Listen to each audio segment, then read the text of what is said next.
Hey,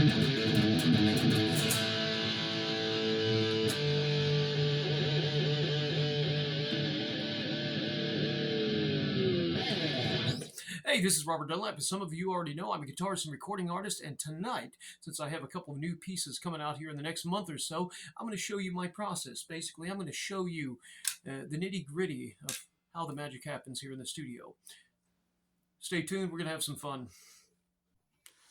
Now, of course, we have to select our basic components in the studio. Now, generally speaking, for my hard rock or heavy metal pieces, I use the 5150. That is a 40-watt iconic, they call it the iconic 40-watt 5150 amp.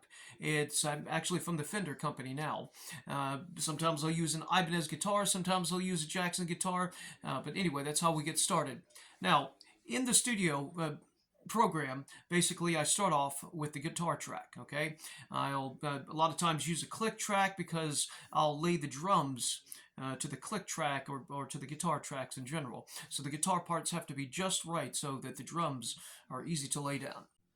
Now, in my mind, the first component of a successful studio session is to basically be in the zone. And I basically try to set up, I work diligently to set up my studio so that it creates an ambiance that is conducive to producing some of the sounds in my head that I want to get out on recording. So here I have, as you can see, more of a Gothic cathedral scene, as a lot of my music, is sort of medieval Gothic, based in terms of, the delivery of the messages. And when you listen to some of my music, you'll see why. Now, the system that I use, the DAW that is Pro Tools. Now, since you have stayed with me this long, I'm going to play you a little snippet from my new piece so you can see basically what I'm working with at this point.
So that's a little snippet.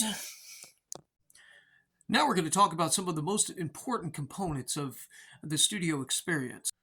First of all, you must have a very beautiful cat. Second of all, you have your DAW. Now, this right here, as you can see, is actually my MIDI keyboard controller, which I use to, in the cases in which I'll use electronic drums, I'll program them with this here. In other words, I will tap them out. I will play them myself to the music. So I'll run that through the DAW system, and then, of course, I'm going to switch over here. Actually, no, I'll do that for perhaps another video. But either way, you have the laptop computer, you have your studio monitors, you have your 5150, your audio interface.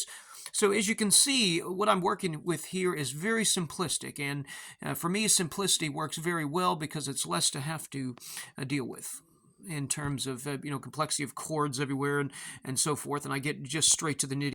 And in my opinion, no guitar studio would be complete without several different options for guitars for different pieces.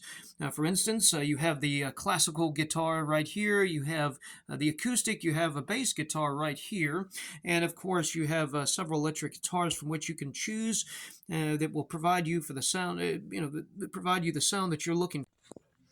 So overall, what you're looking for is an inspiring environment, a good DAW like Pro Tools or Studio One, something to that effect. I would suspect that most DAWs will work just fine as long as you know how to use them and use them to their fullest and create the right sounds that you're looking for.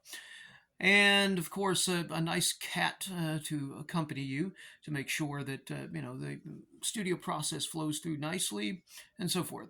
If you folks have any questions about my new piece, please feel free to leave me a comment in the bottom. I look forward to hearing your comments or your questions anyway. I'll see you next time. Take care. Thank you for watching.